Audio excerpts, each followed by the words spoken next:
All right, we're about to get started. Everybody good? Yes. All right, peace and blessings, love and light to you all.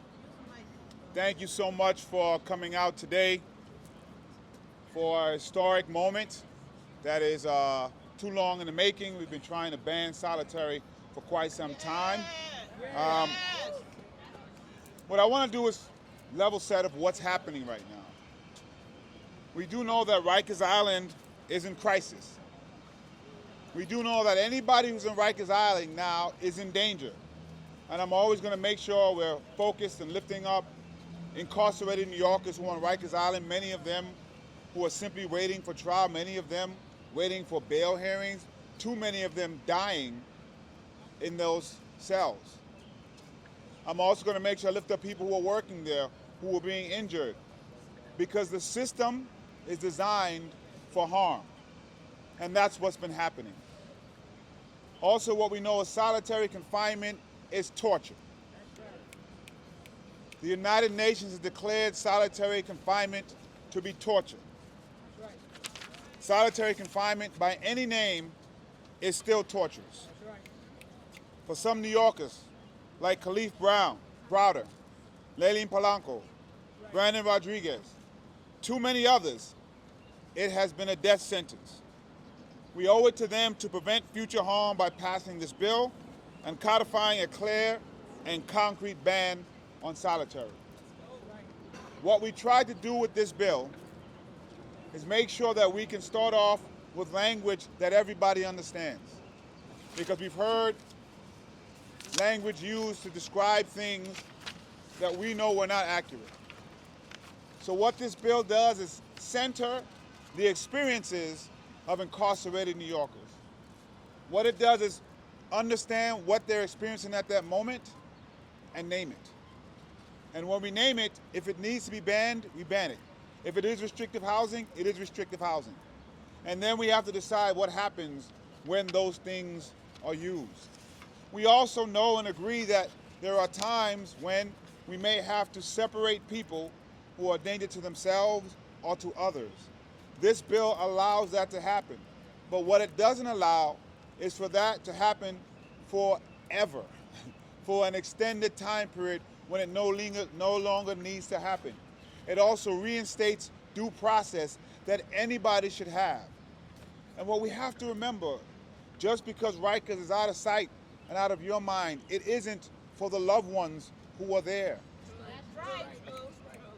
These are New Yorkers, these are our friends, these are our neighbors, these are our loved ones. These are New Yorkers who will come back to the community. If they come back having experienced solitary confinement, having experienced the conditions that I saw when I was there, they're not going to come back better to our communities.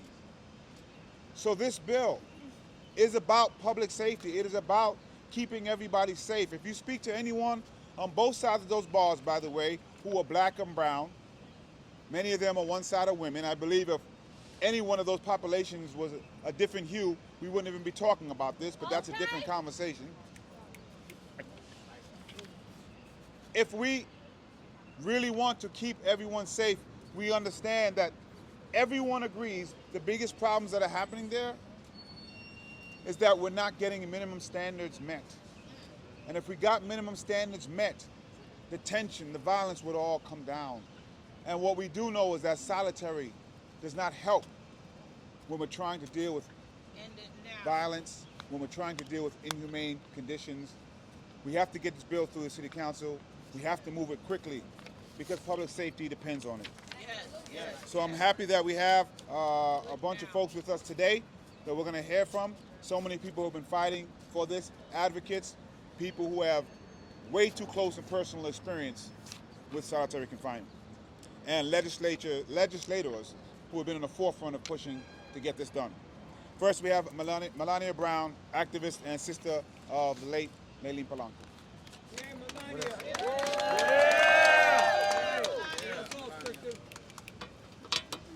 Hello, everyone. Hello. It doesn't work. It's not amplified. Hello, everyone. My name is Melanie Brown. I am a criminal justice advocate and sister of Leilene Polanco. My baby sister, Leilene Polanco, died on June 7th, 2019. My baby sister died alone. My baby sister died without no loved ones, just 2 COs, correctional officers, laughing at her, steps away, instead of helping her while she was catching a seizure. My sister did not deserve to go that way. No human being deserves to go that way. Solitary confinement is designed to mentally, physically, and spiritually break us down. It's designed to keep the jail system going. It's designed for it to never end, because there's no way possible. I'm sorry, I was about to curse. There's no way possible that you could, in a human mind, you could think that this could bring correction to anyone. Instead of the mayor hiring more correctional officers that need correction, he needs to invest more time behind these bars, behind these walls, and figure out what these humans need. It is not our job to judge them. My sister was not a criminal. My sister suffered from schizophrenia towards the end of her lifespan. Okay, just because she missed one appointment that the judge assigned her to go to, that's why my sister ended up being thrown in Rikers Island, and that's why she's dead today, because of Rikers Island, because of the negligence. These are human beings we're talking about. The federal system packs our prisons up. They pack them up and leave them there to forget about them. They don't even put them in POP jails. They throw them in city jails, and that's why our cities are so backed up. Solitary confinement needs to come to an end. Solitary confinement is not the answer to anything. My family was given a painful life sentence. For the rest of my life, I got to live with the fact that I do not have my sister with me. 3 years ago was the last time I heard my sister laugh. The last time I got a phone call. The last time I felt her touch. And it's not okay. It still feels like yesterday to me. This is a nightmare that I live with, and I will continue to live with for the rest of my life. So as far as I'm going through this nightmare, the government is going to hear from me. The states is going to hear from me. Adams, you're going to hear from me. I am still waiting for that meeting that he promised me. My family has suffered a lot through this government. I have went through every pain possible you can name that this government has dragged me and my family through. But I'm fighting back, because I cannot be shut down, and I will not be shut up. I will continue to show up, and I will continue to speak my truth. I will continue to show up for others, because justice for my sister is assuring that no other family member or no other human being got to go through what my family is experiencing and what my sister had to go through. My sister was vibrant. My sister was a beautiful soul. She was loving. My sister will give her last to a complete stranger. And for my sister and for those that don't have a voice right now, I will continue to fight. I should have no mother like Brendan Rodriguez's mother calling me in pain and crying and asking me how she keeps going. How do I show up? How do I keep pushing? My heart can't take it. And I tell her, you turn that anger, turn it into fuel, and you keep on going. And 3 days after my sister died, I picked up a mic, and I have no intentions in putting it down until our voices is heard, until my sister is heard. I'm here forever, and I'm here to stay. There's nothing in the world that this government can ever put me through that will get me to sit home and do nothing. That's right. My sister was my sister. She was my keeper. I'm her keeper. She was my secret keeper. My sister was everything to me. She was my best friend. She did not deserve to die that way. And why was she put in solitary confinement? Not because of behavioral issues. Let's get that one straight. She was put there for her own good. But she's dead, so I guess it wasn't for her own good, right? My sister was a beautiful transgender woman, and she passed away simply because of her being true to herself. Okay? And I'm not going to stop. This fight is my fight. It's personal to me. And as long as I live, I will continue to show up. I will continue to shut it down. And I will continue to kick down every door that think they're going to shut my sister's story out and the lives of others that's in there waiting and that are in pain. I'm here, and I'm here to stay. And to every loved one that's out there, every family member that has lost a loved one and is living this life that I'm living right now, I'm sending you my deepest condolences. And just because you can't make it, don't worry. I'm going to make it for you. That's right. That's right. That's right. When human rights are under attack, what do we do? Stand up, fight back. When human rights are under attack, what do we do? Stand up, fight back. When human rights are under attack, what do we do? Stand up, fight back. What do we do? Stand up, fight back. What do we do? Stand up, fight back. Thank you so much, Melanie, for sharing the passion and the pain felt by far too many New Yorkers. Next, we have Kalina Rivera, also on the bill, co-sponsor and the chair of the Criminal Justice Committee in the City Council.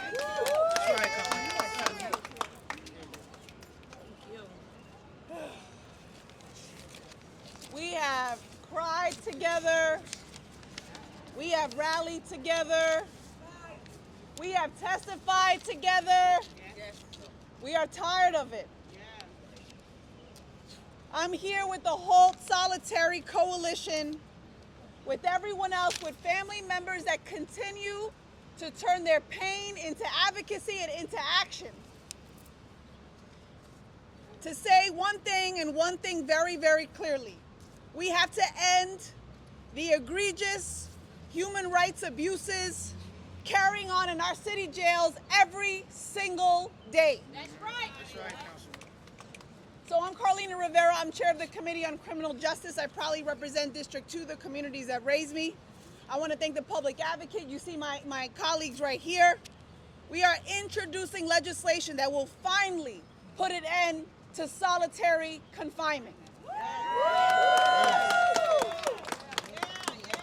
The use of solitary confinement is a part of a broader humanitarian crisis that is unfolding right now in our city jails that has killed 22 people since 2021, including 6 people just this year, and we are only in June.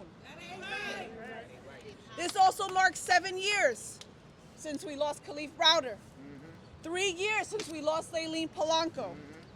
And I do not invoke their names lightly, because you're going to hear directly from the people that were impacted, their family, their communities today. That's right. You don't listen.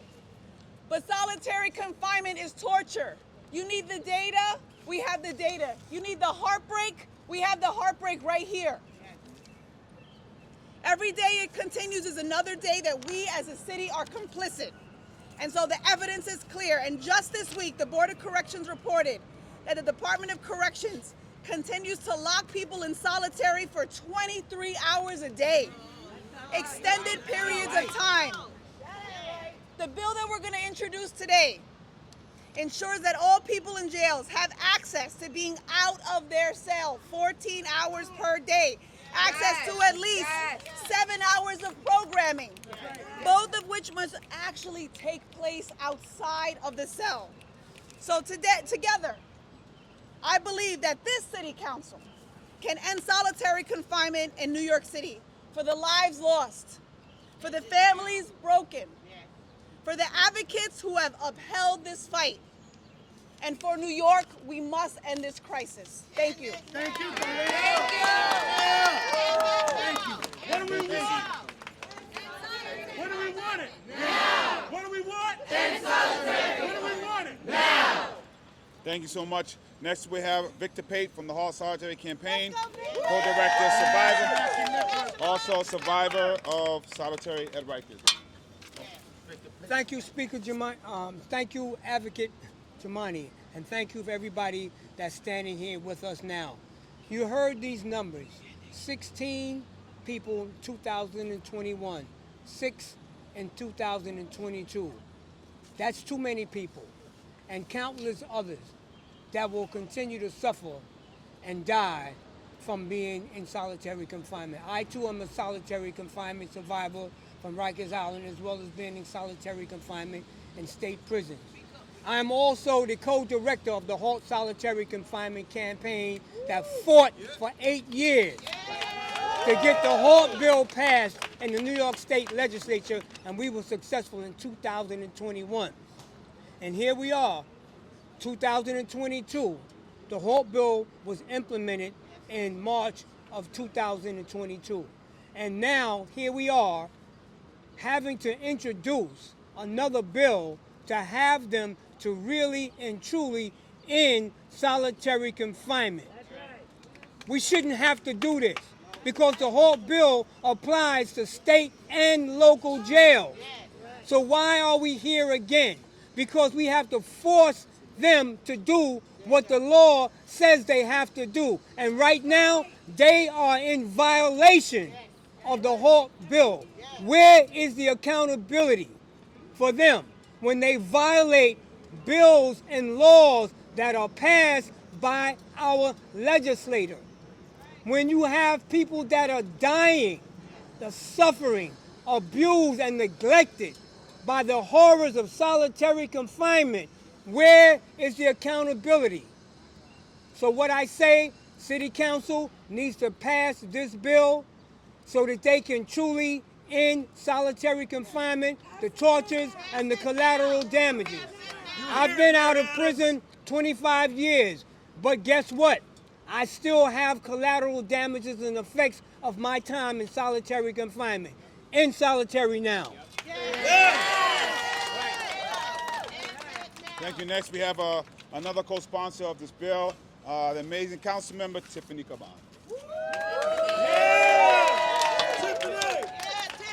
Good morning. My name is Tiffany Kaban. I'm council member for the 22nd. I am the council member that represents Rikers Island. Yes.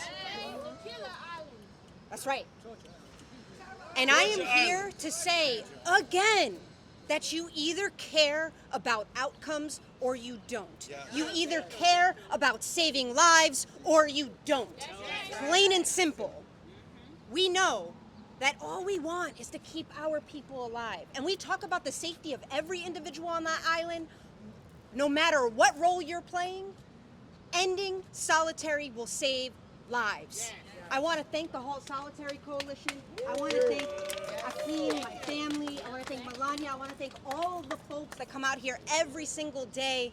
I stay in awe with you, but quite honestly, y'all are what makes me come at this with the fire that we do. We will not stop. I saw it for almost a decade as a public defender. I hear your story over and over again, and I think about the trans clients that I represented that were put in solitary for their own protection. For the queer clients that were put in solitary for their own protection. Before Raise the Age was passed, I represented a 17-year-old queer boy, beautifully talented dancer, struggled with substance use, found himself on Rikers Island, family couldn't afford bail, and this beautiful, beautiful boy who was already struggling with so much was raped while he was in solitary. We are taking the violence and the trauma that people experience on the outside, and we are making it 30, 50 times worse on the inside, and you're lucky if you don't die. It has to stop. You need to repeat that part again. It has to stop. You're lucky if you don't die.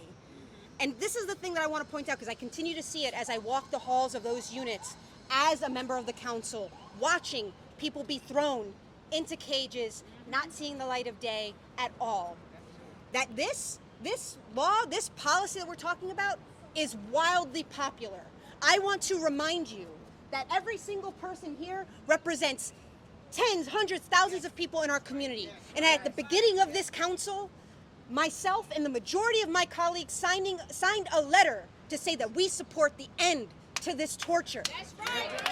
So the last thing that I will leave you with is that I will be damned if we go the way of Albany. If we take popular legislation that will save lives, legislation that is supported by the members of our council, and don't bring it to a floor for a vote. We will make sure that this gets passed. Thanks, y'all. Hey, hey. Ho, ho. Solitary has got to go. Hey, hey. Ho, ho. Solitary has got to go. Hey, hey. Ho, ho. All right. Solitary has got to go. Thank you so much. Thank you. Ho, ho. Solitary has got to go. Thank you so much. And just a reminder to folks that over 80% of people on Rikers Island haven't been convicted of anything. And so we always have to remember that when we talk about New Yorkers who are there, who are simply waiting for their day in court and are receiving death sentences while they wait. Next, we have Candy from Jails Action Coalition and a survivor of solitary in Rikers. Hello, thank you everyone for being here. My name is Candy, aka Solitary Survivor. I use the alias Solitary Survivor because I spent 1,168 days on Rikers Island. And out of those 1,168 days, I spent 1,122 days in solitary confinement consecutively. That's 3 years and 27 days in solitary confinement where I was tortured. When people ask me to describe my time in solitary confinement, the only word I can use is torture. Yes. I was starved, I was dehumanized, I was raped. I wasn't given sanitary napkins. I wasn't given tissue. I wasn't given a pillow. I wasn't given a mattress. I laid on a bed frame, a hard bed frame, for 3 years and 27 months. A metal bed frame. So when you go home at night, be thankful for toilet tissue. Be thankful for toothbrushes. Be thankful for food. Be thankful for a bed. I was raped by the officers, not the inmates. The inmates didn't even bother me. It was the officers that tortured me and starved me. I had a captain put his fingers. I had a captain put his fingers in my anus. A captain. Come on now, they're there to protect us, and I was also there as a detainee. I wasn't found guilty of anything. I was there waiting a speedy trial. A speedy trial. For 3 years, 27 months of solitary confinement, for them to tell me, you know what? Oops, not guilty, go home. I couldn't sleep last night because I had nightmares that I was in solitary being tortured by the officers again. I have nightmares all the time. I see a psychiatrist, I take medication, but that doesn't work. What cure is there what cure is there for nightmares? There is no cure for nightmares. That's why people commit suicide. I've tried it, but it didn't work. You know why? Because God put me here to give my testimony and to end solitary confinement now. Not in its now, ended yesterday. Thank you.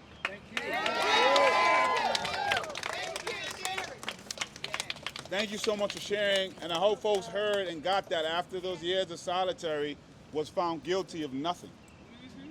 Just sitting there waiting in solitary and then being found guilty of nothing and maybe an apology. This is not right. This is not right. And by the way, instead of so many folks focusing on bail, we should be focusing on speedy trials and how we get these trials to move forward quickly. Next up, we have another amazing council member, Councilmember Sandy Nurse.